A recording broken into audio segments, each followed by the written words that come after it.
Hello, the UN climate talks in Dubai went into overtime, but the gavel finally came down on COP28 yesterday. Was this two-week shindig just another excuse for big oil executives to cozy up to political leaders, or did we see some genuine movement on climate action and real solutions for people and planet? We're here in the European Parliament in Strasbourg to discuss those questions, and joining me to offer some insight and analysis on the talks are Portuguese Left MEP Joao Pimenta Lopes. Hi, Joao. Hello. And joining us online are activist and candidate for next year's European Parliament elections, Carola Rackete, and campaigner Pascoe Abido from Europe's premium big business lobby fighters, Corporate Europe Observatory. Hi to you both. You're all very welcome. We're going to start with Joao. You were in Dubai alongside Left MEPs Sylvia Modig and Marina Mazur. What were your overall impressions for your time at COP28?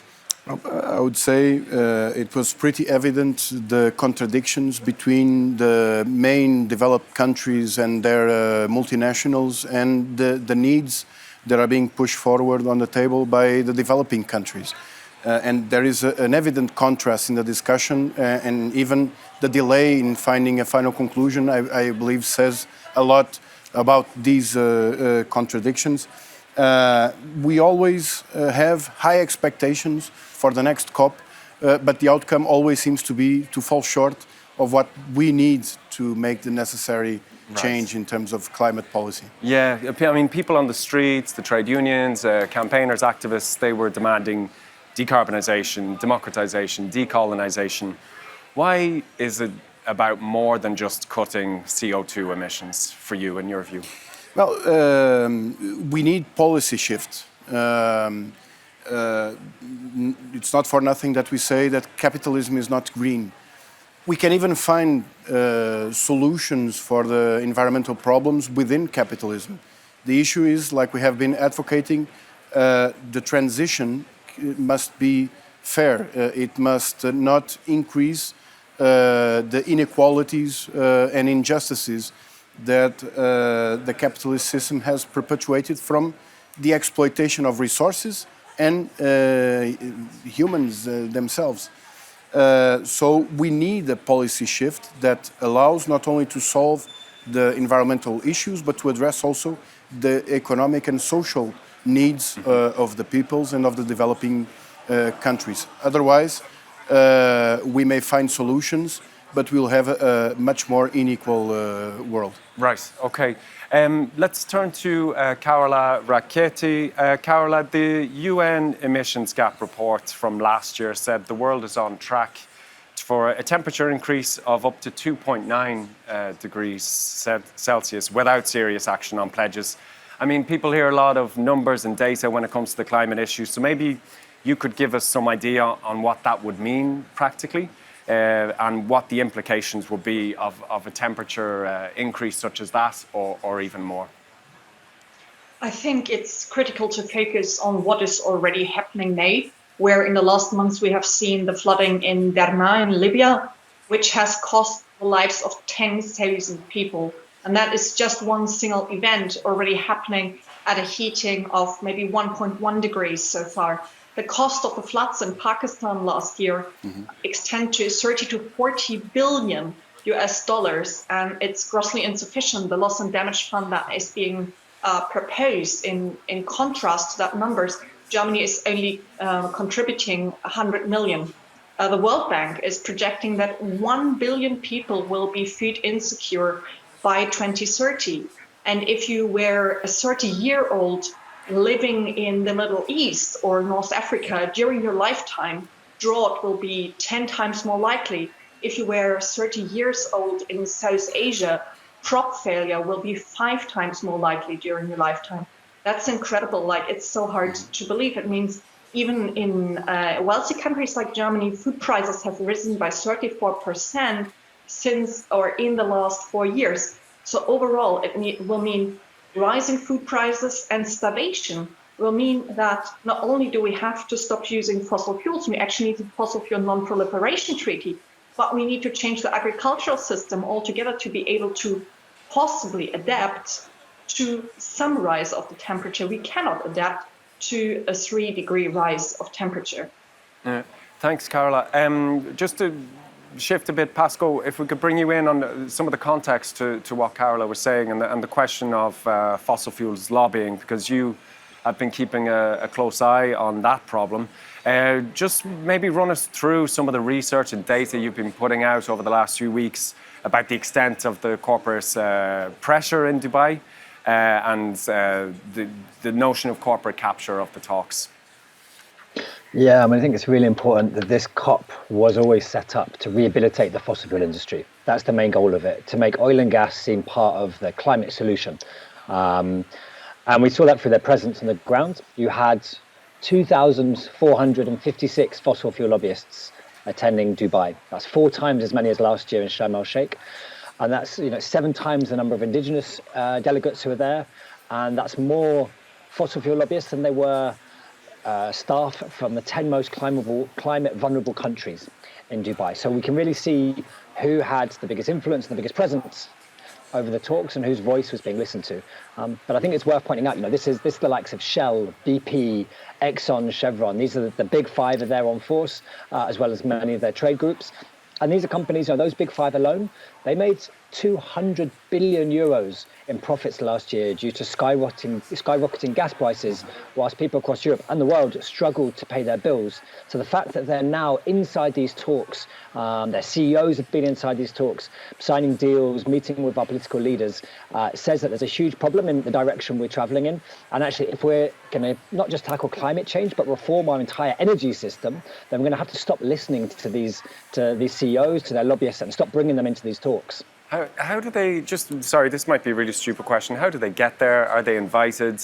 What is it that they're doing when they're in a place like Dubai? These fossil fuel executives and lobbyists, for example.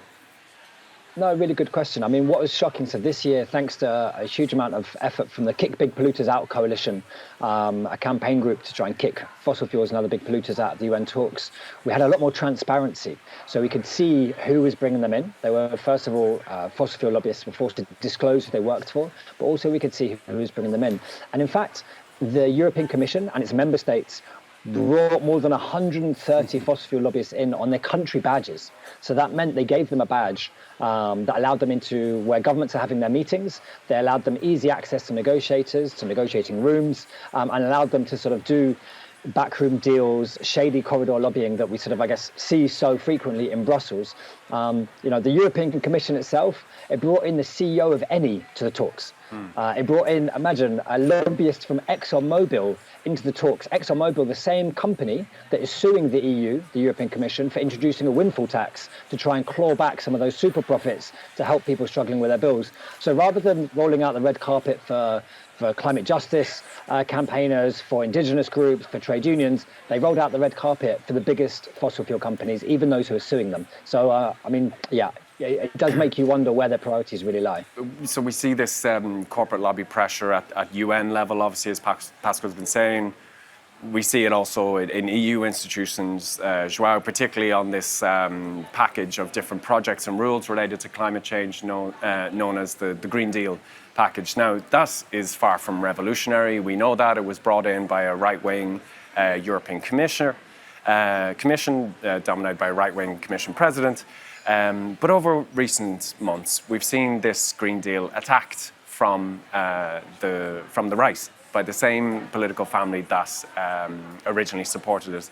It's very confusing. Do you know how to explain what's going on there and what this is about? Well, we have always seen the Green Deal as a huge energy package, mainly to address and to guarantee that the way that the energy market is built is kept and unchanged, and that the profits, whether through fossil fuels or through renewables, continue to go to the same old. So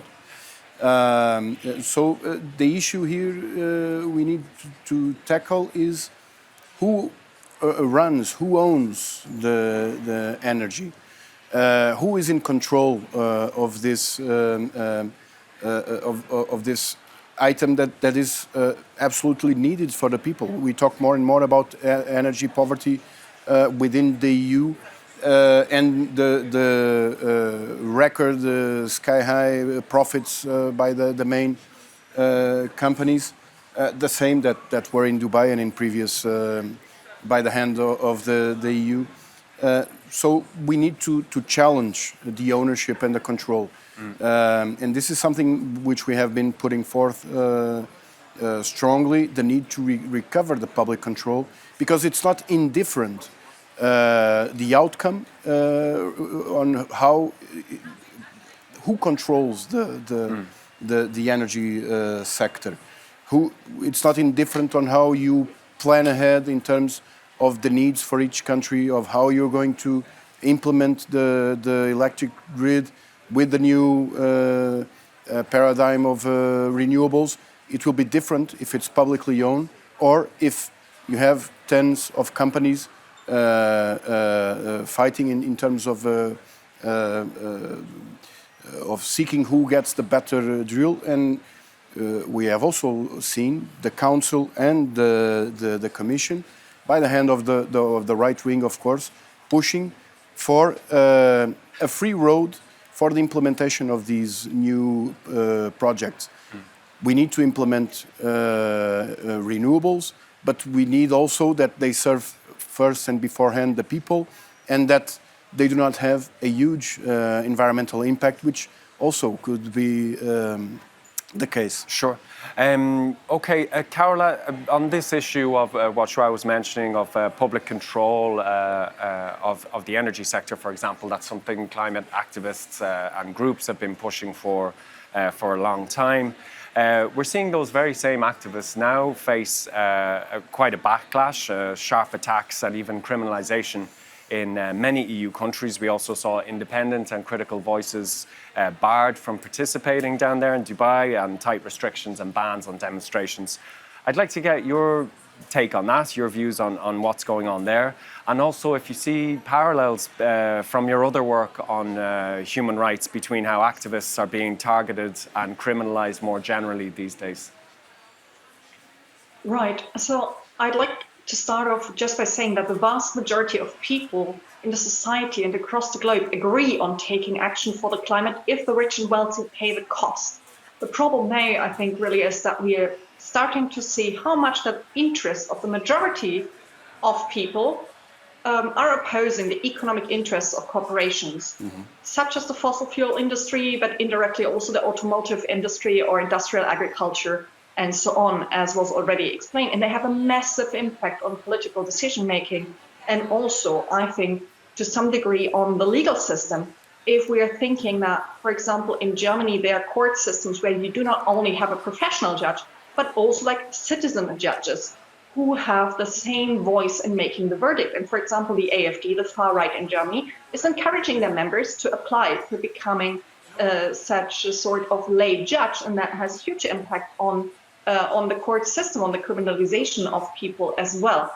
So I think now that we are, as climate activists, really starting to threaten the status quo, the backlash is kind of expected. But I think what we really need generally is more transparency in the institutions, the end of lobbying at all levels, the removal of subsidies, and the increasing of people participation in the decision making. And at the same time, really, we have to protect the rights to protest and free media, because media as well is becoming coming increasingly under threat by the far right and authoritarian governments. Thanks, Carola. Just to turn to you, Pascoe, on that question of, again, like the corporate power, the shutting out of people at climate talks, for example. This COP was presided over by a fossil fuel executive. So the industry, I mean, didn't just have a seat at the table, they were hosting the thing. What needs to happen in the COP system in that format so we don't see a repeat of Dubai, say, in COP29 in Baku next year? Yeah, I mean, I think it's really important to highlight that the COP has been hosted by the CEO of, the Abu Dhabi National Oil Company. It's had a big impact. It meant one of the main things that came out of the COP was what's called the Oil and Gas Decarbonisation Charter, where 50 of the sort of biggest oil and gas companies got together and tried to basically reframe the rules by saying we will reduce our emissions on our operations, but forget about the emissions from the gas and the oil that we're going to drill, because we're going to carry on upping those targets. So that's really what we've seen at the talks. We've seen a reframing of the debate towards oil and gas industry interests. And if we want to change this, I mean, there's a great campaign, the campaign behind the research called Kick Big Polluters Out. Go to kickbigpollutersout.org. And they've been the ones that we've been part of working to try and have a conflict of interest policy at the UNFCCC, at these climate talks, because, of course, the next one is also going to be in Azerbaijan, which has signed numerous gas deals with the EU, has built numerous pipelines. And if we want to make sure these talks are protected, we have to look at the tobacco talks. They kicked out the tobacco lobby from those talks because they realized it was holding back the ambition. They created a firewall between them. So we need to do something similar at the climate talks. And what's important about the tobacco talks is it doesn't just apply at the UN level, it also applies at national level, regional level. So it applies in the European Commission, it applies at member state level. So that's why we need this firewall, not just at the UN, we need it at member state level, because the work, I've been doing this for quite a few years, and the EU is one of the biggest blockers of having such a firewall, of really confronting the power of the fossil fuel industry. The EU fights to keep the fossil fuel industry inside policy making. So we need to take this fight. Of course, it's important at the UN level, but we really need to take this fight to Brussels. Okay, we're just about ready to wrap it up.